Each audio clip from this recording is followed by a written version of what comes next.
राजस्थान सरकार का बजट आने वाला है और इससे पहले प्रदेश में सभी वर्गों की ओर से परिचर्चा की जा रही है।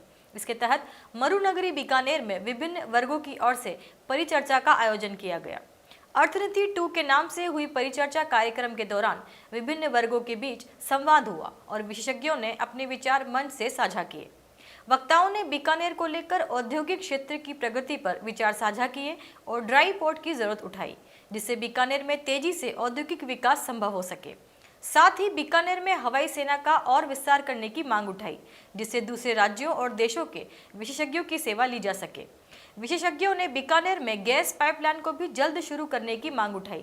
आपको बता दें कि अर्थनीति 2 के तहत बीकानेर में 12 पैनल लगाए गए हैं, जो उद्योग, शिक्षा, चिकित्सा, बैंकिंग, फाइनेंस, प्रोफेशनल, खेलकूद, समाज सेवा, साहित्य और महिला अधिकार के साथ पर्यटन विषय पर चर्चा कार्यक्रम का आयोजन कर रहे हैं।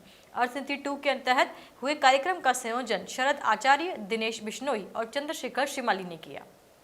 यहाँ पे टोटल 12 पैनल रखे गए थे, जिसमें 50 से ज़्यादा लोगों ने पार्टिसिपेशन किया है और हर वर्ग से हमने कुछ लोगों को बुलाया था जो विषय के विशेषज्ञ हैं और उनके माध्यम से यहाँ बहुत कुछ आज देखने को मिला।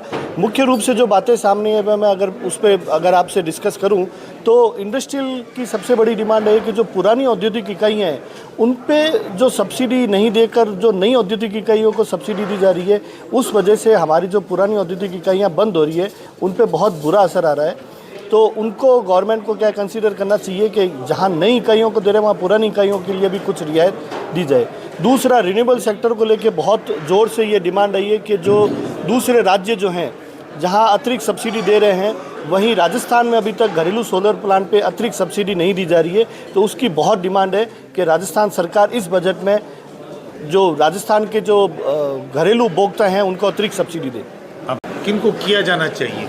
देखिए सर, अगर मैं बीकानेर के परिप्रेक्ष्य में इस बात को कहूँ बजट को लेके, क्योंकि देखिए मैं बीकानेर से आता हूँ, बीकानेर में जन्मा हूँ, पला बड़ा हूँ, तो जो बीकानेर की बेसिक डिमांड है वो एक ड्राई पोर्ट की जो बहुत लंबे समय से चली आ रही है, दूसरी गैस पाइपलाइन की, जो आज के चर्चा में फिर सेम वही मुद्दे रहे कि भी ये होना चाहिए।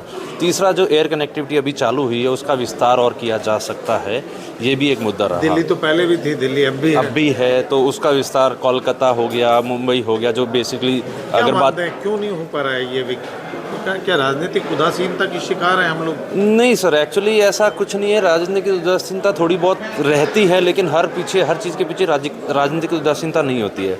क्या होता है कि कुछ कंपनियां होती है वो सिर्फ प्रॉफिट के लिए काम करती हैं। नहीं, यहाँ बीकानेर में एयरपोर्ट में जगह भी नहीं है। ये रनवे छोटा है तो छोटे प्लान ही लैंड हो सकते हैं, वो एक रहता है। जब तक रनवे का डेवलपमेंट नहीं होगा हो तभी पार पड़ेगी। जी बिल्कुल सर, बिल्कुल। उसके लिए आप लोग क्या कहते हैं? देखिए, हमारा जो आज के जो सुझाव हैं, जो आज की चर्चा में निकल के आए हैं, उनमें एयरपोर्ट का विस्तार है, आपका ड्राई पोर्ट का मुद्दा है, आपके गैस पाइपलाइन का मुद्दा है, इंडस्ट्रीज जो जैसे सेरेमिक इंडस्ट्री है जो बेसिकली मोरवी में है, सारी जो मिट्टी यहाँ से जाती है, तो उसके लिए गवर्नमेंट क्या कर सकती है, वो चीज़ें, विस्तार, विकास, ये सब मुद्दे बेसिकली आज की चर्चा में रहे। कुल मिला के माना जा सकता है कि सफल आयोजन, बहुत सफल आयोजन रहा है। Thank you.